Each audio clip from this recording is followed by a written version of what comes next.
Which brings us then, I suppose, to our final little challenge, which is, well, what about fibre types? We've been alluding to muscle fibres, but actually we understand that generally we tend to associate with fast-twitch fibres being more fatiguing, and they're less fatigue resistant than perhaps a slow-twitch fibre. So let's just kind of evaluate that a little bit. So here we've got example, we've got force power curves. So we've got our forces on our x-axis, and we've got our kind of peak power on our y-axis. And what we've got is the left panel is kind of a slow twitch fibre, and the right panel is a fast twitch fibre. And what you've got is we've got these at kind of fixed concentrations and fixed pHs. But what you can see is that the slow twitch fibre, it generates, not surprisingly, less force, marginally less force, but it generates less force. But actually, it's able to maintain that force, that kind of force versus power, over perhaps a greater range than you can see with the fast twitch fibre. Okay, so we know that fast twitch fibres are able to produce force very rapidly, but can't sustain it. Slow twitch fibres will produce less force, but should be able to maintain it over a longer period of time. If, however, you change the cellular environment, so look at the effect here, when they changed the pH, there was a marked effect even on slow twitch fibres.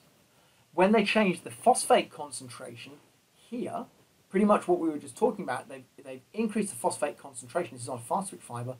Look at the consequent effect. So here we've got just an example. Here we've got MVC. This is the number of MVCs being produced, and then this is the peak force. And so you've got slow twitch in dark and fast twitch in the light symbols.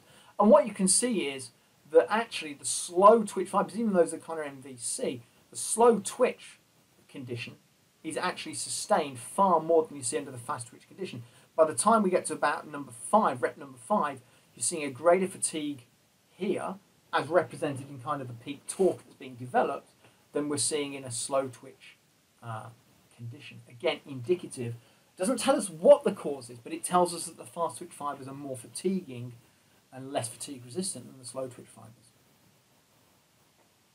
And if we then go a little bit further and we look at this data set here, so what you can see here is kind of recovery, for example, here. So this is twitch peak force, so here's the MVCs, and then you can see the recovery process between the two. And not surprisingly, the slow twitch recover far more effectively. And you can see this in kind of most of the conditions that we're looking at. So you go, well, why is that the case?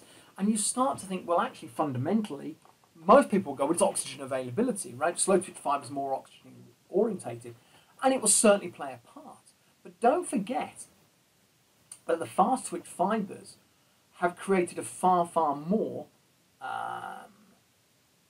negative cellular environment in terms of things like pH. There'll be a much, much lower cellular pH in the fast twitch fibres than the slow twitch fibres. That low pH will affect the recovery process, will affect the restoration in torque. It will affect the restoration in both peak torque and also sustained torque and even mean torque values. So although the slow twitch fibres produce less force, they actually recover more effectively because they fundamentally, one will perhaps have greater oxygen availability, okay, that's certainly important, but they will have had certainly less of an effect on things like free phosphate concentration, as we saw a moment ago. There will be less direct effect on PCR and glycogen because there's just lower concentrations of these. And because lower torque has been produced, there will have been a smaller decrease in cellular pH. And then we can see this in this schematic here, which again is a fairly old piece of information. So this is from Eric Holtman's group back in the mid-90s. And what you can see here is pre to post exercise, type 1 fibres and type 2 fibres. So what they've got here is this is 30 seconds of exercise, this is Wingate testing. So look at the change in muscle glycogen content. So type 1 pre, 375 to 298. Type 2, 472 to 346. So remember, it's Wingate, so it's maximal exercise. Type 2 fibres, PCR concentration, look at the decrease here. But look at the change. Again, type 1s have also fatigued, not deemed to be significant, interestingly, statistically, but have decreased, but not to the same level that we're looking at within our fast twitch fibres. But look at the ATP concentration. Very much as we've seen as the kind of a theme that's been running through this session, the ATP concentration remains almost constant throughout.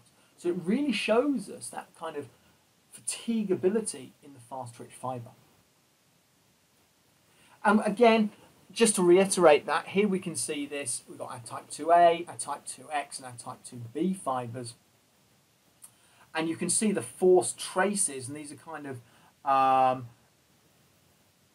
under different kind of conditions. And what you can see is what is happening at 0 minutes and 4 minutes with different kind of loadings being applied.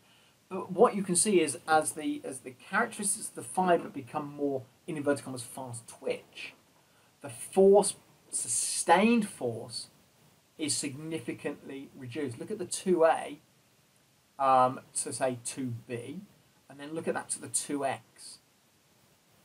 Real differences in terms of the force that's being sustained over that.